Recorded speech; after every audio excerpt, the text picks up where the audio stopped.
Oh shit! Oh shit! Oh shit! Oh shit! Ain't ready for this. Oh shit!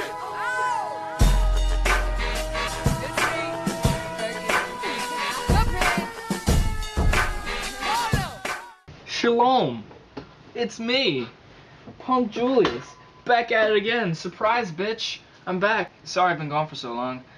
I got that seasonal depression, and also I got that regular depression. So, because of that, I haven't been updating as often, or at all. So, this is my redemption arc. And I'm here to hit you guys with that right quick. And today we have a special episode, a double feature, if you will. And I will do it quickly because 2 movies is a lot, and I don't know what's good with my camera. It looks like it's about to die.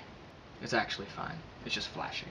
I guess that's normal. Anyway, so review number 1 is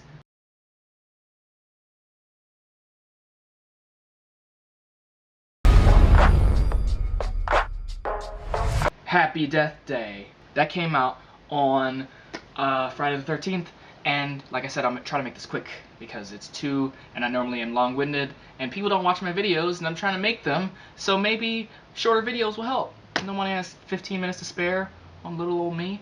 So the movie Happy Death Day was good. It was good. It wasn't a horror movie whatsoever, and it wasn't particularly unique beyond its like the base part of its premise, which was just like Groundhog Day, but scary. But it wasn't scary. It was very funny. It was very entertaining. The characters were interesting. The mystery was solid, and it kept me on the edge of my seat. It kept me guessing. By the way, there is no way you'll be able to actually guess who it is. Like, every time you think you know, you're wrong. Every time you think you know what's going to happen, you're wrong. But it was super funny, super engaging, and just very satisfying. Just a nice, pleasant viewing. Just a simple, good time. Wasn't advertised correctly. The characters were interesting. The mask was terrifying. And I think that if you are looking for something that's, you know, it's not going to blow you away or anything, but it'll provide an adequate time, a fun time at the movies that you won't regret, it's good. And I think it is worth viewing if you haven't already, since it's now the end of October. You know, Halloween's tomorrow, so if you want to, well, I don't know when I'm going to upload this. Halloween is the 31st, as it is every year. So if you want something to do, because you're an adult like me, and other adults don't give adults candy on Halloween when you look like an adult with facial hair, and you don't have kids with you, then see Happy Death Day, maybe. It's pretty good. So, that's about it, my dudes. Happy Death Day. Super duper condensed review. I'm gonna give this guy a 3 out of 5 because, you know, it wasn't particularly unique and it didn't do anything that groundbreaking, but it was still very entertaining. I love a good mystery, and it was like a Scream for a new generation, except, you know, not as good because Scream is kind of timeless and perfect in every way. The first one, at least. The rest weren't great. On to review 2, which is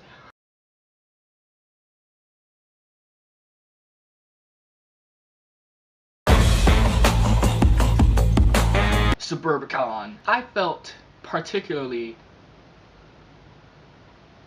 forced to review this because I fucking liked it and no one else liked it, and I want to give my 2 cents. I saw this one much more recently, so maybe my opinions will be less scarce and repetitive. This is another case of false advertisement because it advertises it. Well, first of all, the trailers are all like the end of the movie, so every trailer is just the 3rd act of the movie, which is really weird. So that's one negative thing. Another negative thing is how they advertise the cast. Matt Damon is not the main character of this movie. Oscar Isaac is in 2 scenes, and Julianne, there's like no main character. It's about Matt Damon's family, and it's about like these mob guys, but it's also about like everyone individually. It's easily one of the most bizarre experiences I've ever had in a movie because it's so interesting. It's a very, very fascinating movie, but it wasn't executed as well as I think it could have. And I think that's where a lot of people get fucked up and don't find any enjoyment in it, but I still did. There's this, another thing they don't advertise is the racism subplot. there's this subplot about this black family, and it's, you know, it's just about how racism affects them and everything, and it's just so mishandled. Like, you can see the intentions behind it were good and wholesome and pure, but it just doesn't work out as well as it should, and it kind of just drags you out of this already surreal movie experience that you're dealing with. And it's just, you know, their hearts were in the right place, but it just didn't really pan out in the right way. And because that's literally half of the movie, it doesn't lend itself very well to that. I think the characters were all very fascinating. I love how the story unfolds itself and then completely unravels like that. Like, you have to piece together exactly what's happening for yourself. Another thing I really liked about this movie is that they don't spoon feed you anything. You have to actually pay very close attention, or else you won't know shit. You'll be very, very confused. And I like, you know, I like it when things are more subtle. And that's where the racism subplot failed too, because it wasn't subtle. Oscar Isaac is peak. He's just tops. He was in 2 scenes near the end, and he stole the show. Like, he's so charismatic, and he's completely swooped it away. It was astonishing.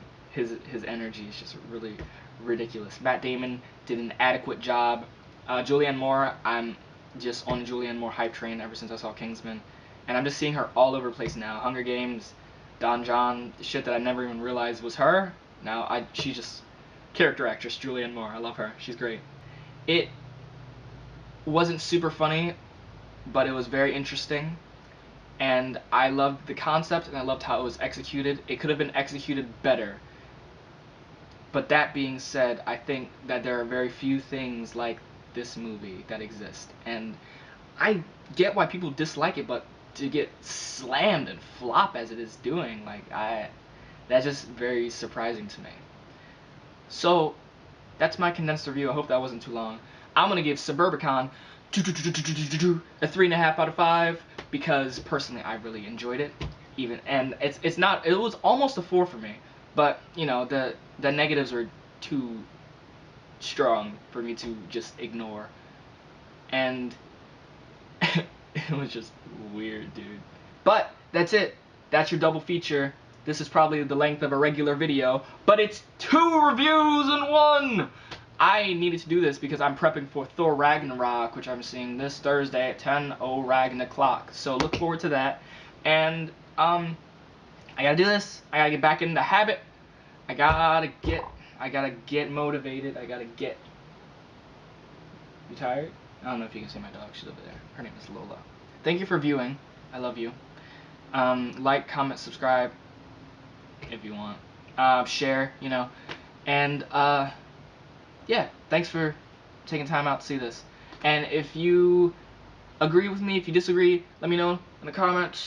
Check out my other videos. I'm going to try, I always say this, but I'm going to try to keep uploading different kinds of stuff to get people more interested. And that's it. Have a happy Halloween, folks. Make it spooky. PJ out. That was hilarious. That was hilarious. Hilarious.